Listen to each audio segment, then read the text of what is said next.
ওই গেছে হয়তো সিয়ামের সাথে কোথাও দেখা করতে। আচ্ছা তোমাদের এই নাটক কতদিন চলবে বলো তো আমাকে? ছেলেটাকে আর খেমটা নাচ নাচাই, তারপর ডিসিশন নেব। দেখো উল্টা না আবার তোমাকেই নাচাই। দূর, আমি হচ্ছে মাস্টার প্ল্যানার, আমার প্ল্যানেই সবকিছু হচ্ছে। Master planner.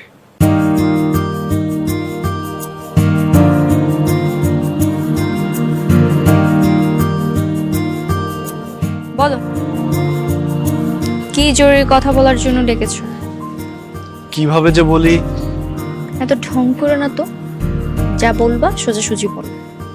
দেখো, যদিও তুমি আমার শত্রু, আমি জানি তুমি আমাকে ইচ্ছা করে কষ্ট দিচ্ছ। দেখা হচ্ছে যে তুমি অনেক সুখে আছো, আর এটাও জানি তুমি সুখে নেই। তাই তোমার একটা উপকার করতে চাই, হাজার হলেও তুমি আমার এক্স গার্লফ্রেন্ড। কি উপকার করতে চাও? তোমার স্বামী মানে আমার বস একটা চরিত্রহীন লম্পট পুরুষ। একটা থাপ্পড় মেরে দিব আর একটা উল্টাপাল্টা কথাবার্তা বললে। সত্যি বলছি, আমার কাছে যথেষ্ট প্রমাণ আছে। কি প্রমাণ আছে তোমার কাছে? হ্যাঁ, দেখাও, প্রমাণ দেখাও। আমি নিজের চোখে তাকে একটা মেয়ের সাথে আপত্তিকর অবস্থায় দেখেছি। কি আপত্তিকর অবস্থায় দেখেছো? কার সাথে দেখেছো? তোমার ছোট বোনের সাথে, কাল রাতেই। তোমার ছোট বোনের রুমে যে দরজা বন্ধ করে দিয়েছিল। এই ব্যাপার? এটা তো সিম্পল। এটা তোমার কাছে সিম্পল মনে হলো? হ্যাঁ, কেন? কথা বলতে পারে না আমার বোনের সাথে? কথা বলতে পারে, কিন্তু রাত 2টার সময় কি এমন কথা থাকতে পারে যে একটা রুমে যে দরজা বন্ধ করে দিতে হয়? আমিও তো তোমার রুমে গিয়েছিলাম, কথা বলতে যাইনি? আরে বাবা, এই কথা সে কথা না। যেই কথাই হোক, তোমাকে এত মাথা ঘামাতে বলেছে কে শুনি? আমার স্বামীকে আমি যথেষ্ট ফ্রিডম দিয়েছি এবং আমি তাকে বিশ্বাস করি। সে যাই করুক না কেন আমাকে অন্তত ঠকাবে না, আমাকে একা ফেলে চলে যাবে না। সো তুমি নিজের চরকায় তেল দাও, ওকে? তুমি আসলে একটা পাগলি। কি দেখে যে তোমাকে ভালোবেসেছিলাম? এখন আর ভালোবাসো না? না। আমার চোখের দিকে তাকিয়ে বলো তো। অন্যের স্ত্রীর চোখের দিকে তাকিয়ে নিজেকে অপরাধী করার ইচ্ছা আমার নেই। তুমি বাসায় যাও। ঠিক আছে, চলে যাচ্ছি। কিন্তু কখনো কষ্ট বেশি পেলে আমাকে জানিও। আমি এবার মানুষের কষ্ট সহ্য করতে পারি না, অনেক দয়া মায়া তো শরীরে। কষ্ট সহ্য করা লাগবে না, বাসায় যে নিজের স্বামীকে টাইট দাও। নিজে একটা পাগলি, বিয়ে করছে আর একটা পাগলকে।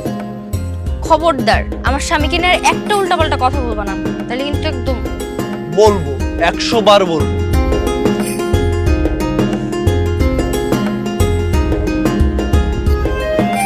কি ব্যাপার সিয়াম সাহেব, আজ দেখলাম বসের শালীর সাথে লেক পাড়ে দাঁড়িয়ে গল্প করছেন।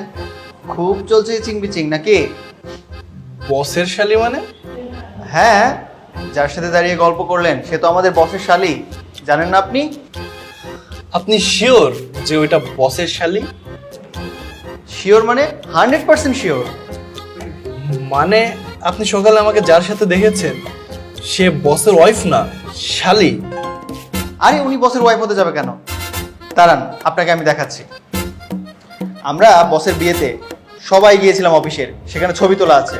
যার সাথে দাঁড়িয়েছিলেন সে হচ্ছে বসের শালী, আর বসের ওয়াইফ হচ্ছে এই যে দেখেন বিয়ের ছবি। এখানে এই যে বসের শালী, এই পাশেরটা হচ্ছে বসের ওয়াইফ। ওহো, কি ব্যাপার, এত খুশি? আজ থেকে তো খেলা শুরু। ট্রাম্প কার্ড তো এখন আমার হাতে।